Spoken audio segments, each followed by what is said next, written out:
असं देखील कपिल सिब्बल यांनी म्हटलंय। तर घटनेत बदल झाला म्हणता तर 13 वर्ष आयोग गप्प का, असं देखील कपिल सिब्बल यांनी म्हटलंय। तर शिवसेनेमध्ये अगदी घटना स्थापनेपासून शिवसेना प्रमुख हे पद होतं आणि त्यानंतर पक्षप्रमुख पदाकडे सर्वाधिकार, काहींकडनं समाजवादी पक्षाचे दाखले, समाजवादी प्रकरण आणि शिवसेना प्रकरणाचा संबंध नाही असं सिब्बल यांनी म्हटलेलं आहे। समाजवादी पार्टीत जी फूट पडली त्या संदर्भातला दाखला सध्या दिला जातोय। पक्षप्रमुख पदाकडे सर्वाधिकार असतात, हे पद सर्वोच्च असतं असं देखील कपिल सिब्बल यांनी म्हटलंय। तर समाजवादी पार्टीमध्ये घडलेल्या घटनांचा सिब्बल यांच्याकडनं दाखला देण्यात आलेला आहे। तर पक्षप्रमुख पदाकडे सर्वाधिकार, काहींकडनं समाजवादी पक्षाचे दाखले दिले जात आहेत। समाजवादी प्रकरण आणि शिवसेना प्रकरणाचा संबंध नाही असं सिब्बल यांनी म्हटलेलं आहे। तुम्ही ज्या संघटनात्मक गोष्टी सांगतायत त्या बरोबर वाटतायत असं यानंतर कोर्टाकडून सांगितलं गेले। सुप्रीम कोर्टाची ही मोठी टिप्पणी मानली जाते। तर फूट म्हणजे नक्की काय असा सवाल कोर्टाकडनं करण्यात आलेला आहे। कोर्टाकडून सध्या सवाल उपस्थित करण्यात आलेला आहे। फूट म्हणजे नक्की काय असं कोर्टाकडून विचारण्यात आलेलं आहे। याआधी राजकीय पक्षामध्ये फूट पडलेली नाही असा युक्तिवाद कपिल सिब्बल यांनी केला। विधिमंडळ पक्षामध्ये फूट पडली, तो गट वेगळा झाला असं सिब्बल यांनी म्हटलेलं होतं। त्यावर फूट म्हणजे नक्की काय असा सवाल कोर्टाकडनं करण्यात आलेला आहे। कपिल सिब्बल यांचा युक्तिवाद सुरू असताना कोर्टाकडून हा सवाल उपस्थित करण्यात आलेला आहे। तर तुम्ही ज्या संघटनात्मक गोष्टी सांगताय त्या बरोबर वाटतायत असं कोर्टाकडून सांगण्यात आलंय। सुप्रीम कोर्टाची ही मोठी टिप्पणी आणि यानंतर फूट म्हणजे नक्की काय असा सवाल कोर्टाकडून उपस्थित करण्यात आलाय। तर फूट म्हणजे नक्की काय असा सवाल कोर्टाकडनं करण्यात आलेला आहे। सिब्बल यावर काय उत्तर देतात हे पाहणं महत्त्वाचं असेल, कारण याआधी राजकीय पक्षामध्ये कुठलीही फूट पडलेली नाही, विधिमंडळ पक्षामध्ये पक्ष फुटला असं सिब्बल यांनी या ठिकाणी म्हटलेलं आहे। त्यामुळे मूळ पक्ष फुटला असं म्हणता येणार नाही असा युक्तिवाद याआधी सिब्बल यांच्याकडनं करण्यात आलेला आहे। कपिल सिब्बल यांचा हा युक्तिवाद सुरू आहे। पक्षप्रमुख पदाकडे सर्वाधिकार असतात, काहींकडून समाजवादी पक्षाचे दाखले दिले जात आहेत। समाजवादी पक्षाचं प्रकरण आणि शिवसेना प्रकरणाचा संबंध नाही असं कपिल सिब्बल यांनी म्हटलेलं आहे। समाजवादी पार्टीत घडलेल्या घटनांचा दाखला कपिल सिब्बल यांनी दिलाय।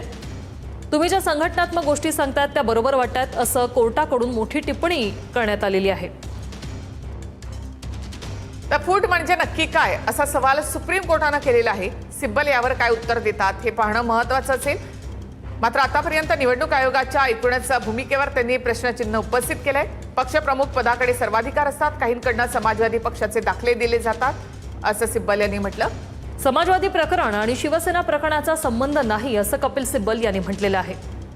तर बाळासाहेब हयात नाहीत, 2013 पासून उद्धव ठाकरे पक्षप्रमुख आहेत, नेमणुका त्यांनी केलेल्या आहेत असं सिब्बल यांनी म्हटलेलं आहे। 2013 पासून उद्धव ठाकरे पक्षप्रमुख हे सर्वांना माहिती असल्याचं देखील कपिल सिब्बल यांनी म्हटलंय। घटनेमध्ये बदल झाला असं म्हणतात तर 13 वर्ष आयोग गप्प का असा सवाल देखील सिब्बल यांच्याकडनं करण्यात आलाय। तर फूट म्हणजे नक्की काय असा सवाल कोर्टाकडनं करण्यात आलाय।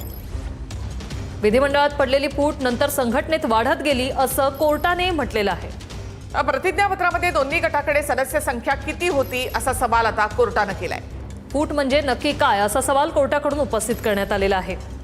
तर विधिमंडळामध्ये पडलेली फूट नंतर संघटनेमध्ये वाढत गेली असं कोर्टानं म्हटलेलं आहे। प्रतिज्ञापत्रात दोन्ही गटाकडे सदस्य संख्या किती होती असं देखील कोर्टाने विचारलंय।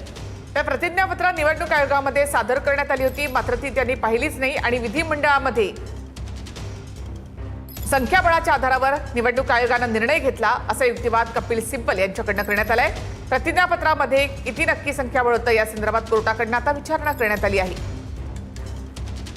विधिमंडळात पडलेली फूट नंतर संघटनेत वाढत गेली असं देखील कोर्टाकडून सांगण्यात आलंय आणि प्रतिज्ञापत्रात दोन्ही गटांकडे सदस्य संख्या किती होती असं कोर्टाकडून विचारण्यात आलंय। तर फूट म्हणजे नक्की काय असा सवाल कोर्टाकडनं करण्यात आलाय। पक्षप्रमुख पदाकडे सर्वाधिकार, काहींकडनं समाजवादी पक्षाचे दाखले दिले जात आहेत। समाजवादीचं प्रकरण आणि शिवसेना प्रकरणाचा संबंध नाही असं देखील कपिल सिब्बल यांनी म्हटले। समाजवादी पार्टीत घडलेल्या घटनांचा कपिल सिब्बल यांनी दाखला दिलेला आहे। पक्षप्रमुख पदाकडे सर्वाधिकार असतात असं देखील त्यांनी म्हटलंय। त्यानंतर तुम्ही ज्या संघटनात्मक गोष्टी सांगताय त्या बरोबर वाटतायत असं कोर्टाने म्हटलेलं आहे। सुप्रीम कोर्टाची ही मोठी टिप्पणी। तर शिवसेना पक्ष आणि चिन्ह सुनावणी संदर्भातले हे अपडेट्स आपण या ठिकाणी पाहतोय। शिवसेना पक्षप्रमुखांच्या निवडीचा कालावधी 5 वर्षाचा असल्याचं सिब्बल यांनी कोर्टामध्ये म्हटलेलं आहे। पक्षातील पक्षप्रमुख पद सर्वोच्च असतं, त्यांच्याकडे सर्वाधिकार असतात असं देखील सिब्बल म्हणाले। राष्ट्रीय कार्यकारिणी बरखास्त करण्याचा अधिकार पक्षप्रमुखांकडे असतो असंही त्यांनी म्हटलं। तर या ठिकाणी कपिल सिब्बल यांच्याकडे निवडणूक आयोगावर प्रश्नचिन्ह उपस्थित करण्यात आलेलं आहे. कोर्टाकडनं